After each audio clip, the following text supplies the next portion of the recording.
Bienvenue à tous qui avez fait de la route pour venir nous voir. Bienvenue à ce séminaire de rendu des référentiels de la Société française d'ORL et des autres sociétés savantes qui ont participé à l'élaboration de ces documents. C'est une histoire qu'on va vous raconter, Béatrix et moi, et on va vous parler des généralités. Donc, on va vous parler de la façon dont ça s'est fait.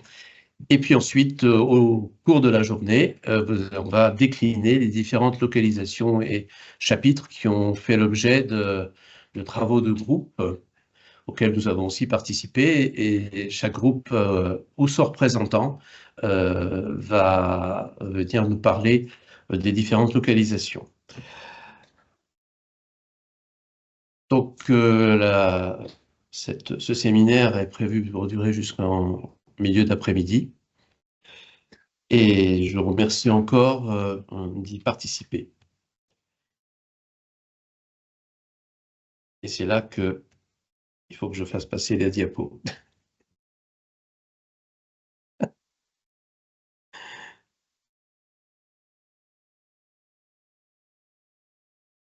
Elle est un peu bloquée. Donc en fait, pour vous parler de cette présentation qu'on va se partager, le professeur Barry et moi, je vais vous parler de... Voilà, c'est comment vous l'avez... Oui, là où la barre espace. Ok. Bon, donc le contexte était en 2017.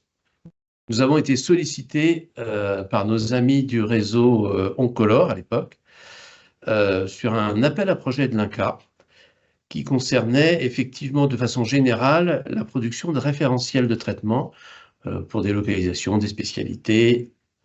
Et il se trouve qu'à cette époque, on avait fait une réunion et je ne sais pas pourquoi, l'appel à projet nécessitait la participation d'un réseau, c'était Oncolor, d'une société savante, ce fut la Société française d'ORL, plus un certain nombre d'autres sociétés qui sont venues se greffer, Société française de radiothérapie, de chirurgie maxillofaciale, de chirurgie oncologique, et j'en passe. Et nous avons présenté un projet à l'INCa.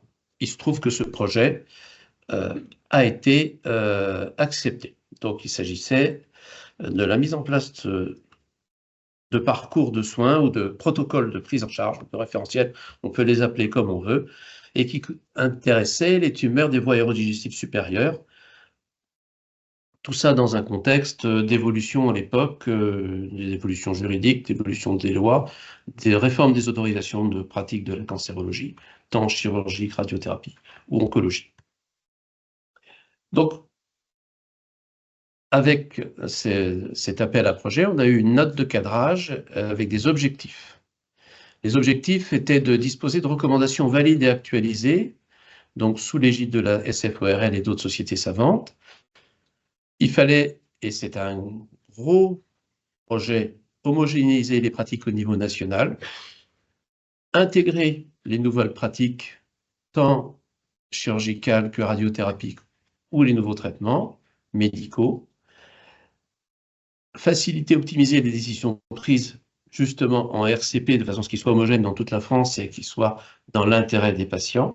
Et bien sûr, l'objectif est aussi la formation des jeunes spécialistes dans les diverses spécialités qui contribuent au traitement des tumeurs des VADS. Ça, c'était les objectifs pour les praticiens.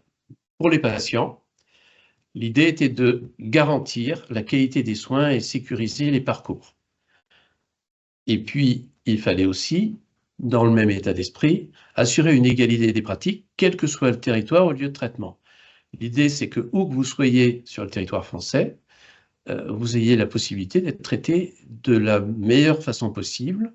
Et donc, l'objectif ambitieux, c'était de tout mettre à niveau, et bien sûr, pas laminer par le bas, mais tout upgrader. Pour les institutions, les hôpitaux en particulier, et tout le système de santé français, l'idée était de disposer de pratiques de référence et, ayant des références, pouvoir évaluer les pratiques. Alors, la note de cadrage avait bien précisé, je vous l'ai dit tout à l'heure, qui concernait le traitement des carcinomes épidermoïdes, des VADS. Il ne s'agissait pas de déborder sur d'autres types de tumeurs. C'était déjà un sujet assez large. Et préciser donc des recommandations gradées en fonction de leur niveau de preuve, basées sur des niveaux de preuve ou les avis d'experts quand on ne les avait pas. Les bilans diagnostiques et les principes de surveillance avaient été exclus, ils avaient déjà été traités dans un rapport de la Société française d'ORL quelques années avant. Et bien sûr, même si on peut les évoquer dans une conférence, il ne s'agissait pas de baser les recommandations sur des essais cliniques en cours, ou non validés ou non confirmés. Donc ça reste quelque chose de relativement, je ne vais pas dire traditionnel, mais il ne s'agissait pas d'extrapoler des résultats d'un essai clinique sur 30 patients sous forme d'une recommandation. Alors, au cours de la mise en place de ce projet, on a constitué un comité de pilotage donc, qui était présidé par le professeur Béatrice Barry, qui est ici présente, le docteur Dominique de Raucourt, qui était directeur du Centre de lutte contre le cancer de Caen, qui était responsable de la méthodologie, et moi-même, qu'on m'avait institué responsable scientifique. Au sein de ce comité de pilotage, il y avait bien sûr une représentante du réseau Oncolore devenu Néon, qui était le docteur Isabelle Klein, qui a vraiment été aussi un élément moteur à ce moment-là, quand il s'est agi de mettre tout en place et d'agir. En fait, était un élément fédérateur au même titre que Madame Barry. Et puis, j'allais dire, en travail dans le même temps, se sont succédés deux pharmaciens chefs de projet, Véronique Bloch, puis Laura Bowman, qui ont aussi énormément travaillé sur le sujet et qui ont été d'une grande aide dans le soutien logistique, dans le soutien méthodologique, qui ont fourni beaucoup d'heures de travail, au même titre que tous les gens qui ont participé à la rédaction de ces référentiels.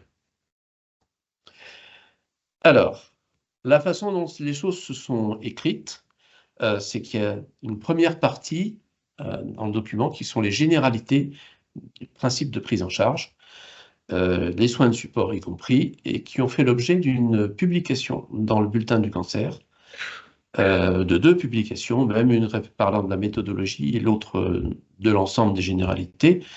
Et ensuite, dans la deuxième partie, il y a eu des référentiels par localisation, donc les lèvres, la cavité buccale, l'oropharynx, le larynx, l'hypopharynx, les anéopathies sans porte d'entrée, le rhinopharynx et les carcinomes épidermoïdes d'emblée en stade avancé ou métastatique, qui ne relevaient plus donc de la chirurgie.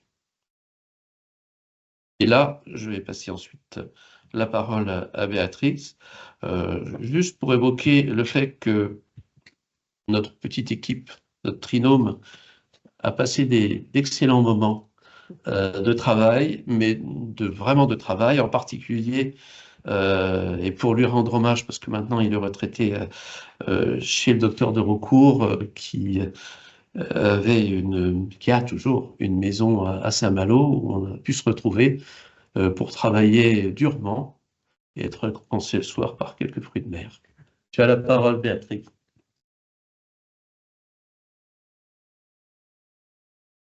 Ah, zut, il ne faut pas que je fasse de bêtises. Ça y est, j'ai commencé à faire des bêtises. Voilà, donc la méthodologie de ce travail, on en a déjà un petit peu parlé. Donc, on avait en fait d'abord fait une réponse à un appel de projet de l'INCa. Ensuite, ça a été validé par l'INCa. On a mis en place en 2018 le comité scientifique et la méthodologie de travail. Et puis, on a organisé les 9 groupes de travail avec des responsables et des équipes multidisciplinaires, évidemment.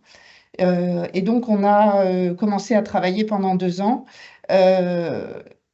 qui a permis en fait la fin du processus de labellisation de l'INCa, mais comme on n'était pas tout à fait dans les clous pour le travail de l'INCa, on est un peu sorti de leur projet et on a continué à faire le référentiel parce qu'on voulait aller au bout et terminer ce travail. Et donc, finalement, c'est en 2023 que la publication est apparue en ligne sur le site d'Oncologique. Donc, la méthodologie, elle est classique avec des niveaux de preuve fournis par la littérature avec des grades de recommandation que vous reconnaissez. On est au mieux sur une preuve scientifique, au pire sur un avis d'expert, mais tout ça est basé sur une littérature relativement récente. En général, on était dans les 5 à 10 ans précédents. Donc, on a en fait fait un travail qui est valable sur les données de la littérature de 2023. Donc, forcément, à terme, dans les années qui vont venir, il faudra réactualiser ce travail parce que, heureusement, il se passe régulièrement des choses dans le domaine des cancers des VADS. Alors, donc la phase rédactionnelle, elle s'est faite avec une dizaine de professionnels par groupe de travail, avec, comme je vous le disais, des ORL, des chirurgiens maxillofaciaux, des oncologues et des radiothérapeutes, sous la responsabilité d'un coordinateur.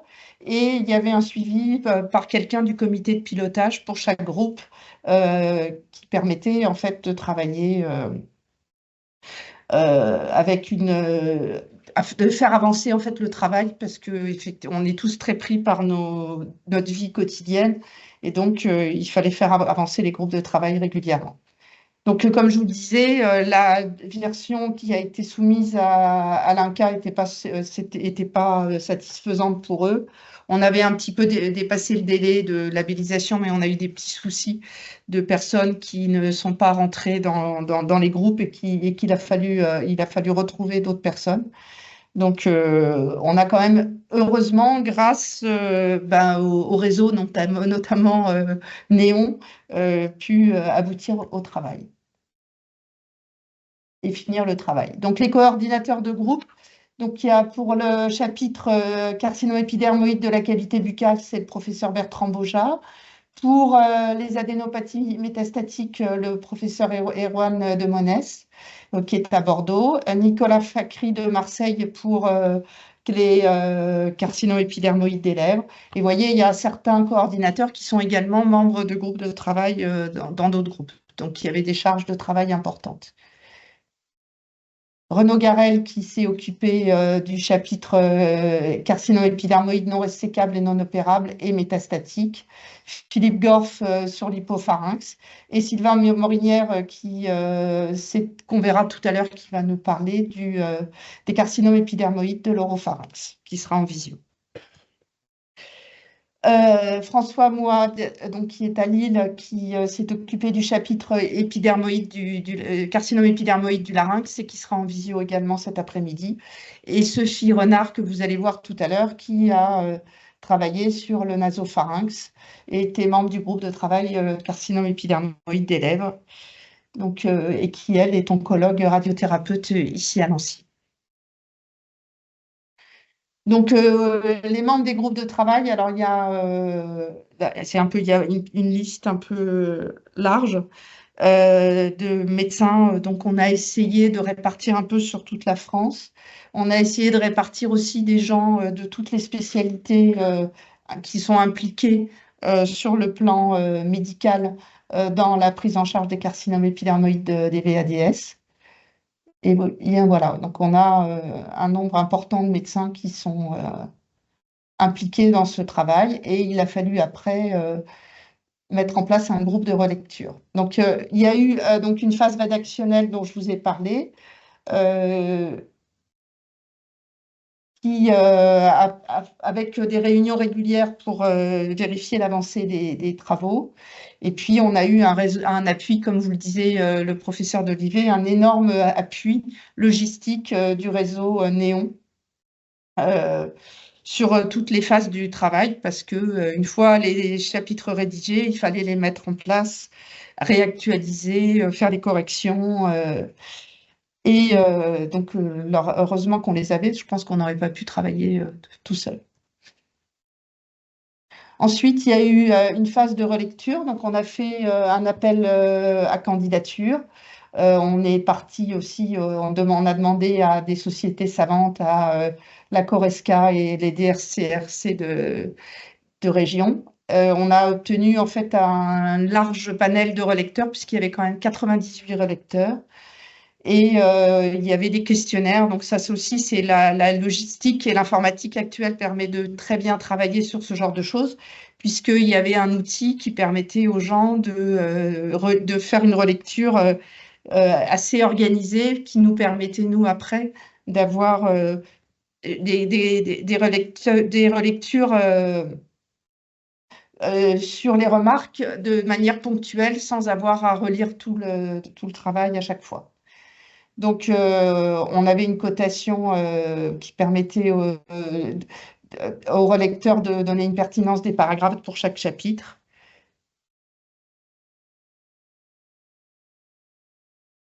Et donc, le comité scientifique a analysé les réponses, trié les commentaires. Et en fait, donc, c'est les fameuses réunions qui ont été faites à Saint-Malo dans un cadre assez sympathique, mais des week-ends de travail où on a fait d'abord dans les locaux de la SFORL, puis ailleurs, finaliser les contenus des chapitres. Et en fait, on a eu des difficultés pour homogénéiser les chapitres au départ, avant le phénomène de relecture, parce que chaque groupe avait fait un peu dans son idée. Et il a fallu bien recentrer le travail sur le traitement et pas sur le bilan et la surveillance. Voilà, donc encore un merci à Isabelle Klein, Véronique Bloch et Lorraine Baumann pour leur travail d'appui pour tout les référentiels qui n'auraient pas vu le jour sans elles. Alors, la publication, elle est donc sur un site qui s'appelle Oncologique. Elle s'est apparue donc en premier trimestre 2023. Il y a un lien sur le site de la Société française d'ORL et sur le site de la SFCCF. Donc, il y a eu 2 publications, comme vous le disiez, le professeur d'Olivet, dans le bulletin du cancer, qu'on peut retrouver en direct, à la fois sur la méthodologie et sur le chapitre généralité.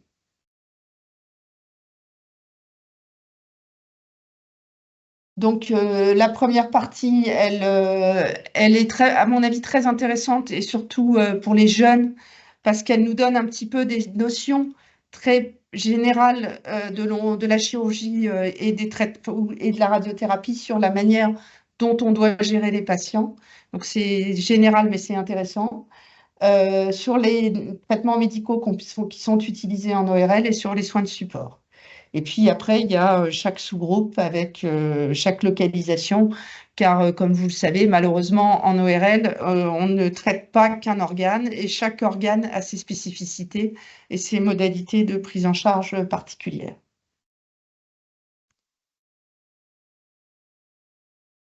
Voilà, donc on a essayé d'homogénéiser les chapitres pour que dans chaque chapitre, on fasse la classification tumorale, la stadification, les facteurs prédictifs, les traitements chirurgicaux, les traitements médicaux et radiothérapie et oncologiques, et les traitements combinés médico-chirurgicaux et les soins de support.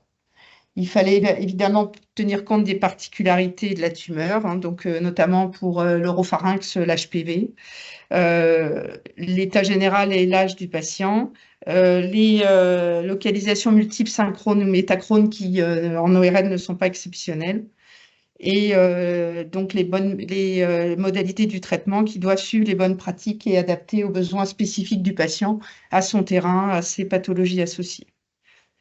Il y a aussi des particularités liées à ces cancers qui peuvent parfois concerner des patients isolés ou économiquement défavorisés. Donc, ça doit faire partie aussi de la prise en charge. On traite des êtres humains. Voilà, et donc à chaque fois, on a essayé de hiérarchiser les options pour ne pas critiquer les autres référentiels, notamment américains, où je ne sais pas si vous avez vu, mais en fait, tout est traité en étant à peu près équivalent. Là, dans la mesure du possible, on a hiérarchisé les possibilités, disant soit la chirurgie c'est mieux, soit la radiothérapie c'est mieux, et le traitement qui doit être fait en première intention ou celui qui doit être fait si le traitement optimal n'est pas possible. Donc, lorsque on ne suit pas le référentiel, en théorie, en RCP, ça doit être justifié et ça fait partie des choses qui sont importantes à prendre en compte en RCP. Voilà, donc dans les généralités, on a commencé par parler des facteurs pronostiques, évidemment du stade TNM, de l'état général du patient, du statut virologique HPV, qui, comme vous le savez, est un facteur pronostique important, du parcours de vie du patient, donc est-ce qu'il est alcoolo-tabagique, est-ce qu'il est dénutri, des facteurs histologiques de malignité et de leur importance dans le pronostic, la qualité de la chirurgie, avec notamment le nombre de ganglions atteints et l'existence ou non d'une rupture capsulaire.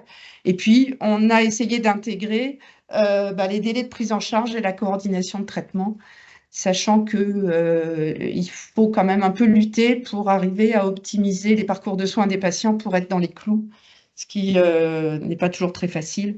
Et honnêtement, quand on essaye d'être inférieur à 100 jours, quand on a un petit peu d'expérience des cancers ORL, enfin des VADS, on se rend compte que 100 jours pour un patient, c'est énorme et que ça peut faire passer d'un T1 à un T2. Enfin, on a la particularité dans nos cancers des VADS d'avoir une évolutivité qui est très importante.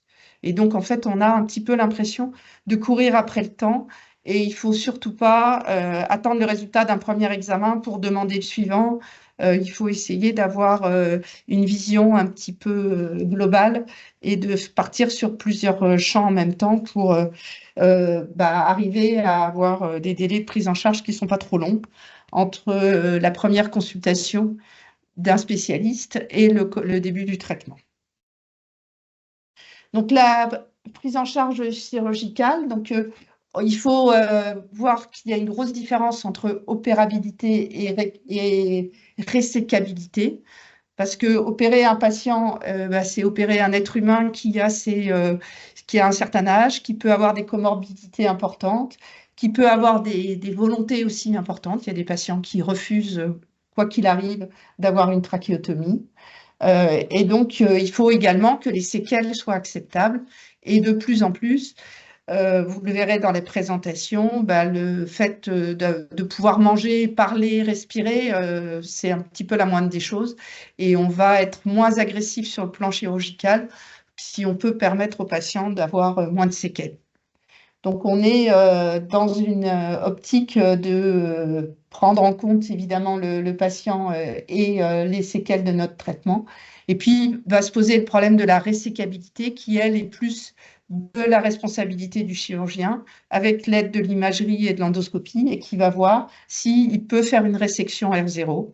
Et en pratique, dans les cancers des VADS, en théorie, si on pense qu'on ne pourra pas être en résection saine, on ne doit pas opérer le patient. Donc, il n'y a pas de chirurgie de débulking, ça ne doit pas arriver. Si le patient n'est pas en résection saine, c'est qu'on a mal évalué, mais c'est des choses qui arrivent quand même régulièrement, malheureusement. Donc, il faut éviter les exploits chirurgicaux. Donc, lorsqu'il y a un envahissement de la carotide ou des vertèbres ou de la base du crâne, on considère que le patient n'est pas opérable, et que la tumeur n'est pas résécable plutôt. Et puis, il faut utiliser au maximum toutes les modalités d'évaluation dont on dispose. Il ne faut, en théorie et donc en pratique, ne pas modifier la chirurgie après avoir fait un traitement adjuvant. C'est-à-dire que si vous avez une indication de laryngectomie totale et que vous faites un traitement par chimiothérapie néoadjuvante, en théorie, vous ne devriez pas faire une laryngectomie partielle des côtes, puisque c'est une erreur stratégique avec un risque de perte de chance pour le patient. Voilà, donc c'est des valeurs de base dans la chirurgie oncologique. Et puis, il va y avoir pour la résécabilité des critères spécifiques par localisation. Évidemment, une lèvre ne va pas se prendre en charge de la même manière qu'un oropharynx. Donc, il y a des critères de qualité de la chirurgie. Donc, après une exérèse tumorale et ganglionnaire, il va y avoir une RCP qui va être faite, qui va valider la qualité de la chirurgie, si le patient est R0 notamment, enfin, si l'exérèse tumorale est R0 ou non. Il va y avoir une information du patient sur l'intervention, sur les risques de la chirurgie, sur les séquelles qui doit être tracée. Il faut exposer dans le compte-rendu opératoire la résécabilité de la tumeur et dans la RCP. Et puis, il faut qu'il y ait un compte-rendu histopathologique qui soit concordant avec le compte-rendu opératoire. Si vous avez enlevé la thyroïde, il faut que ça soit marqué dans le compte-rendu opératoire aussi. On doit faire une exérèse en monobloc. Donc ça, c'est un des principes de la chirurgie cervico-faciale. C'est beaucoup plus difficile quand on fait une chirurgie endoscopique. Il peut y avoir une tolérance pour tout ce qui est chirurgie endonasale, d'exérèse de tumeurs ou des chirurgies au robot où on peut avoir des difficultés à faire une exérèse en monobloc. Et on va faire des recoupes extemporanées si nos anapathes nous l'autorisent. Donc, on a dit qu'il n'y avait pas de chirurgie de débulking. On peut proposer une chirurgie de débulking, mais que dans des conditions palliatives. Il faut en être conscient et il faut que le patient soit au courant pour connaître que de temps en temps, ça rend service au patient et que ça permet d'avoir une prolongation de la survie et surtout d'éviter éventuellement des séquelles au niveau respiratoire et de la déglutition. Et puis, il y a un critère au niveau de l'évidement ganglionnaire qui est qu'il faut qu'il y ait au moins 18 ganglions dans le curage. Et donc ça, c'est quelque chose qu'on vérifie en RCP. Et finalement, c'est un critère qui est important quand on récupère des patients qui ont été pris en charge ailleurs pour voir si on peut considérer que le traitement ganglionnaire a été satisfaisant. On est souvent à beaucoup plus. En fait, nous, on avait fait un travail là-dessus et on s'est rendu compte que la seule chose qui diminue le nombre de ganglions dans le curage, c'est la chimiothérapie. Il y a un petit peu moins de ganglions chez les patients qui ont eu de la chimiothérapie néoadjuvante. En pratique, on est quand même facilement à au moins 18 ganglions. On a également parlé de la chirurgie de rattrapage. Donc, cette chirurgie de rattrapage, elle est chez des patients qui, en général, ont eu de la radiothérapie. Il faut savoir que le pronostic est bien moins bon, à la fois en termes de suite opératoire, mais également en termes de pronostic de survie. Il faut que ce soit des équipes qui soient habituées et entraînées à ce type de chirurgie. On peut être amené dans des situations où le patient a une métastase unique, surtout maintenant qu'il y a des possibilités avec la radiothérapie stéréotaxique,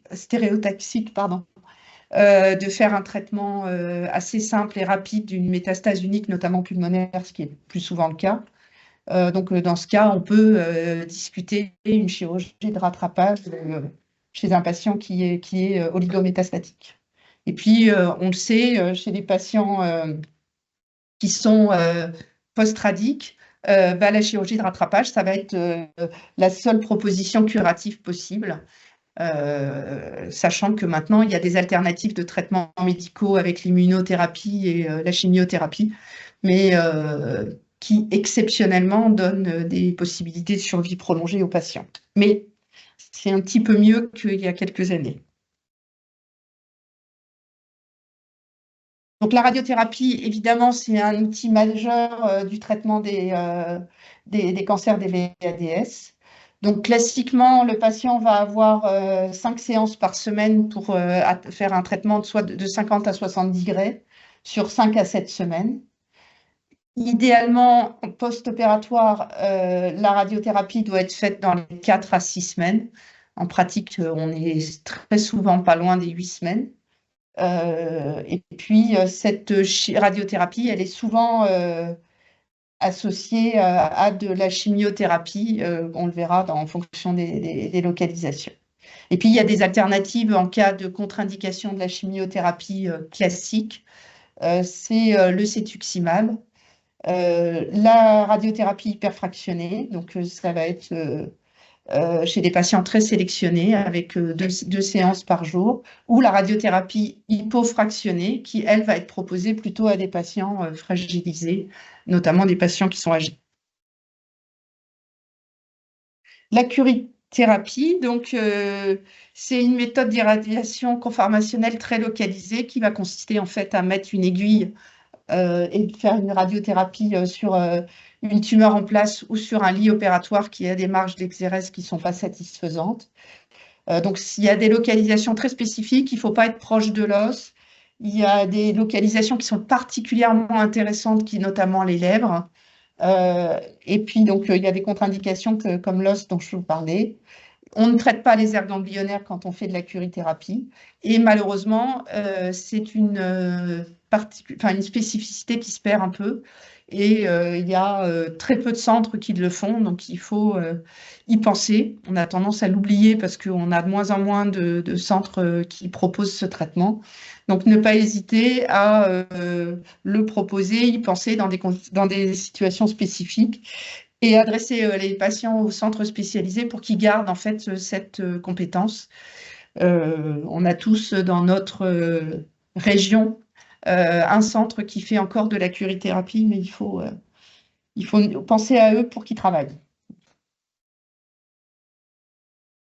Donc, les critères de qualité de ces traitements, c'est devenu très, très encadré, donc il n'y a pas de problème. Les centres auxquels on adresse nos patients sont compétents et travaillent bien. Donc, ils vont définir un volume cible et préserver les organes à risque. Il y a beaucoup de jeunes dans l'Assemblée, mais moi qui ai commencé l'ORL il y a 30 ans, les séquelles des patients il y a 30 ans, ça n'avait rien à voir. Alors, je pense que ça vaudrait le coup malheureusement, on n'a pas de film, mais de montrer comment était un patient qui avait été irradié, notamment les cancers du cavum ou les adénopathies sans porte d'entrée, qui avaient une irradiation à 70 degrés de la base du crâne jusqu'aux clavicules. Et c'était des patients qui ne mangeaient plus et qui, à terme, se retrouvaient avec une trachéotomie et une gastrostomie et qui avaient une qualité de vie épouvantable, avec plus du tout de salive, plus de possibilité de manger et parfois de respirer. Donc vraiment, les progrès de la radiothérapie ont permis d'avoir maintenant des patients qui retrouvent le goût assez rapidement, qui retrouvent la salive au bout d'1 an et demi à 2 ans. Et ça a vraiment changé les résultats. Donc la remise en état dentaire est absolument indispensable.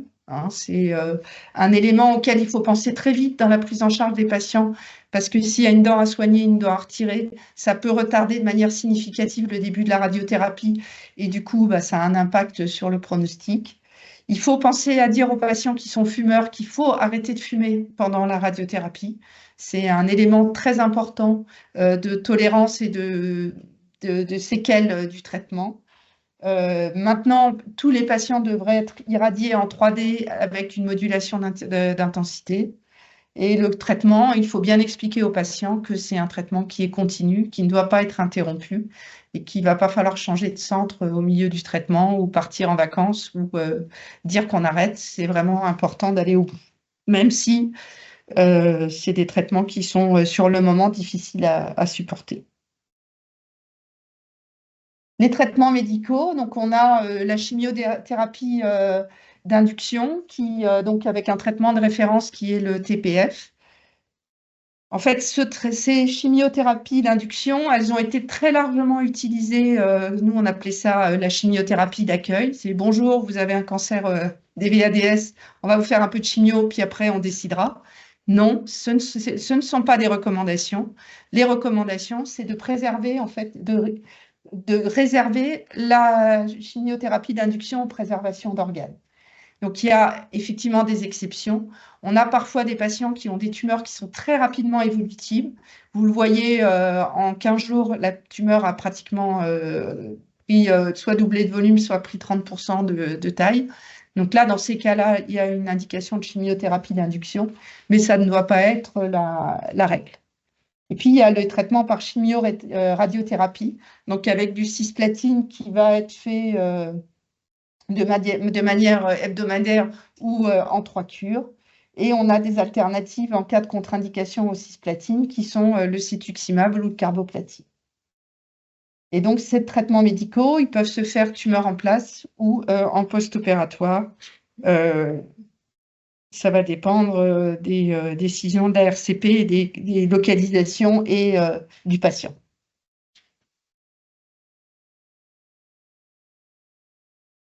Les traitements médicaux sont également indispensables en cas de récidive ou dans des situations métastatiques.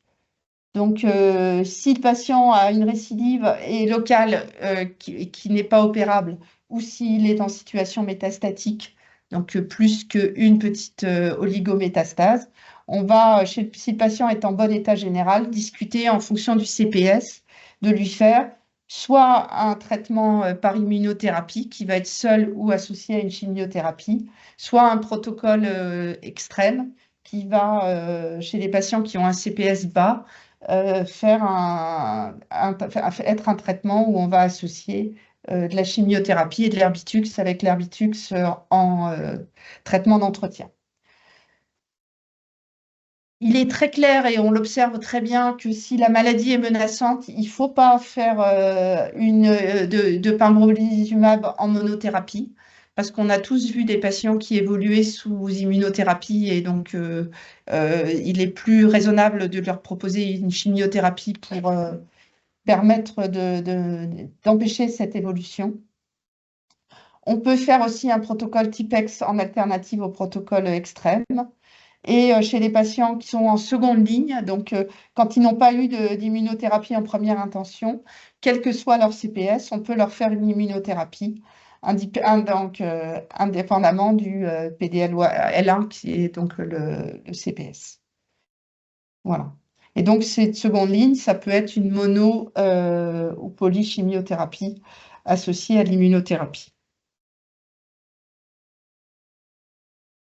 Très important. Malheureusement, on a des patients qui vont avoir besoin d'aide pendant le traitement parce que les traitements sont lourds et que comme c'est tout ce qui est déglutition, respiration qui est impliqué, il est important d'avoir des soins de support. Pendant tout le parcours des patients, c'est indispensable et il faut insister auprès de nos institutions pour qu'ils nous donnent les moyens d'avoir des soins de support avec des psychologues, des orthophonistes, des infirmières de coordination, des infirmières de pratique avancée, des kinésithérapeutes pour aider les patients, minimiser les conséquences du traitement. Donc, ce n'est pas quelque chose qui n'arrive qu'en situation palliative, ça doit être mis en place dès le départ. Et donc, comme je vous le disais, il y a énormément d'intervenants qui doivent se coordonner dans ce parcours de soins. C'est pour ça que il est pratiquement indispensable quand on fait de l'oncologie des VADS d'avoir des infirmières de coordination. Il faut également inciter le patient à poursuivre une activité physique. Et puis, donc, on a maintenant plein de moyens, la musique, les aides des sexologues et des gériatres. Mais la liste n'est pas limitative puisqu'il y a de plus en plus d'idées d'aide pour supporter le patient. Donc, comme je vous le disais, ce n'est pas que pour du palliatif, c'est également pour les patients en situation curative. Et de plus en plus, les patients apprécient à la fois dans la prise en charge médicale, la prise en charge du support pour organiser leur traitement.